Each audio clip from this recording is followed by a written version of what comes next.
আপনারা যারা হচ্ছে ফেসবুকে বা ইউটিউবে কাজ করতেছেন বা অনেকে কিন্তু শখের বসে টিকটক ভিডিও বানিয়ে থাকে। সো আমি বলবো যে যারা হচ্ছে এগুলো করতেছেন তাদের কিন্তু ভিডিও ভাইরাল করার জন্য ইম্পর্টেন্ট বিষয় হচ্ছে আপনার ট্রেন্ডিং ভিডিও। তো আপনারা কিভাবে ট্রেন্ডিং ভিডিও পাবেন চলুন আজকের ভিডিওতে আপনাদেরকে বলে দিব। আর হ্যাঁ, আমার চ্যানেলে নতুন হয়ে থাকলে চ্যানেলটাকে অবশ্যই সাবস্ক্রাইব করে দিয়ে যাবেন। ভিডিও ভালো লাগলে অবশ্যই লাইক কমেন্ট শেয়ার করবেন। চলুন ভিডিওটা শুরু করি। আর হ্যাঁ, আপনারা যারা হচ্ছে ফেসবুক পেজ বিষয়ে কোর্স করতে চাচ্ছেন চাইলে আমার কোর্সে জয়েন হতে পারেন। এখানে হচ্ছে 7 দিনে একটি কোর্স করানো হয়, ছেলে মেয়ে উভয়কে কোর্সটি করানো হয়। যারা যারা করতে চান জয়েন হয়ে যেতে পারে। ঠিক আছে, তো চলেন এখন ভিডিওটা শুরু করি। দেখেন, আপনারা হচ্ছে অনেকেই এই টিকটকে ভিডিও বানান, দেন হচ্ছে ফেসবুকে অনেক ভিডিও বানায়, ইউটিউবে বানায়। তো অনেকের হচ্ছে ইচ্ছা থাকে যে আমার ভিডিওটা ভাইরাল হোক, আমি চাই আমার ভিডিওটা ভাইরাল হোক। ভিডিও ভাইরাল করার জন্য ইম্পর্টেন্ট বিষয় হচ্ছে ট্রেন্ডিং ভিডিও। আপনি যত বেশি ট্রেন্ডিং ভিডিও বানাইতে পারবেন আপনার ভিডিও তত বেশি ট্রেন্ডে যাবে। ঠিক আছে, ট্রেন্ডে যাওয়ার ফলেই আপনার ভিডিওটা ভাইরাল হয়ে যাবে, ফর হতে যাবে। সো এই কারণে ট্রেন্ডিং ভিডিও অত্যন্ত দরকারি। এমন কথা হলো, আপনি ট্রেন্ডিং ভিডিও পাবেন কোথায়? দেখবেন, আমি আপনাকে একটা টিপস দিতে পারি।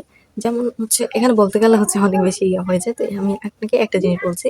দেখেন, যারা হচ্ছে টিকটক করেন আপনারা হচ্ছে দেখবেন যে ট্রেন্ডিং অনেক কিছু, অনেক গান মানে বের হচ্ছে ইদানিং। আপনারা দেখবেন যে অনেক, আপনি যদি একটু ঘাটাঘাটি করেন বা একটু অনলাইনের মাধ্যমে থাকেন তাইলে বুঝতে পারবেন যে কবে, কোন দিন, কোথায় হচ্ছে কোন গানটা আপলোড হলো। নতুন, নতুন কিন্তু মানুষ এখন গান বানাচ্ছে। ওকে?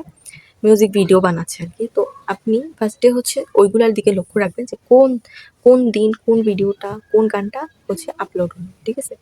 আপনি তারপরে হচ্ছে ওইখানে যাবেন। যখন যেখানে আপলোড হবে আপনি গিয়ে গানটাকে আপনি প্রসেসিং করে দেন হচ্ছে আপনি TikTok এ বলেন, Facebook এ বলেন, YouTube এ বলেন, আপনি হচ্ছে আ ট্রেন্ডিং ভিডিও বানাবেন। মানে ওইটাই তো হচ্ছে ট্রেন্ডিং। তো যাই হোক, নতুন যেটা বের হয় এটা সুন্দর হলে ওইটাই ট্রেন্ডিং হয়ে যায়। তো আপনি ওইটাকে আপনার মতো করে প্রসেসিং করে দেন হচ্ছে ওইটা দিয়ে আপনি ভিডিও বানাবেন। ঠিক আছে? ওই টিকটকে আপনি ভিডিও বানাবেন। বানানোর পরে আপনি হচ্ছে আপলোড দিবেন। দেখবেন এরকম যদি আপনি কয়েকটা ভিডিও বানাইতে পারেন আর যদি ঠিকঠাকভাবে প্রসেসিং করতে পারেন, প্রত্যেকটা আপনার ভিডিও ভাইরাল হবে। ঠিক আছে? আর যারা হচ্ছে Facebook বা YouTube এ কাজ করেন, আপনারা বলতে পারেন যে আমি তো আসলে গান লাগাইতে পারবো না Facebook বা YouTube এ। আপনারা চাইলে কিন্তু গান লাগাইতে পারবেন। সেক্ষেত্রে আপনাকে অনেক বেশি প্রসেস করতে হবে। মানে সেগুলো একটু ঝামেলা হয়ে যায়। তো যদি আপনি চান তাইলে এখান থেকে মানে একটা TikTok থেকে আপনি ভিডিও করতে পারেন। আর যদি আপনি না চান যে আপনি হচ্ছে গান ছাড়াই ভিডিওটা বানাবেন, সেক্ষেত্রে আপনার জন্য অন্য একটা টিপস আছে। সেই টিপসটা কি জানতে চান? ওকে, বলছি।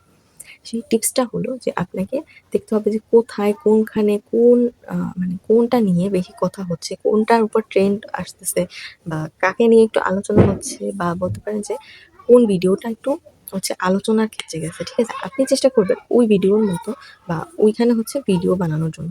এই মাছিটা কই দিয়ে যাইছে তো? তো আপনি চেষ্টা করবেন যে ওই রকমের হচ্ছে ট্রেন্ডিং ভিডিও বানানোর জন্য। মানে মানুষ যেগুলা বানাইছে আরকি ওগুলা, যেটা এখন একটু ট্রেন্ডে আছে। তাইলেই দেখবেন যে আপনার ওই ভিডিওটাও ভাইরাল হবে। সো আপনি এভাবে ভিডিও বানান। ঠিক আছে? দেখবেন যে কোনটা ট্রেন্ডে আছে। ওইটা যদি আপনি একটু অনলাইনের মাধ্যমে থাকেন তাইলেই বুঝতে পারবেন। আপনাকে ট্রেন্ড খুঁজে বের করতে হবে না। আপনার কাছে ট্রেন্ড নিজে চলে আসবে। আপনি জাস্ট ভিডিও বানায় আপলোড দিবেন। ওকে? সো আজকের ভিডিওটা এই পর্যন্তই। সবাই ভালো থাকবেন, সুস্থ থাকবেন। দেখা হবে অন্য কোনো ভিডিওতে। ধন্যবাদ সবাইকে ভিডিওটা দেখার জন্য। আল্লাহ হাফেজ।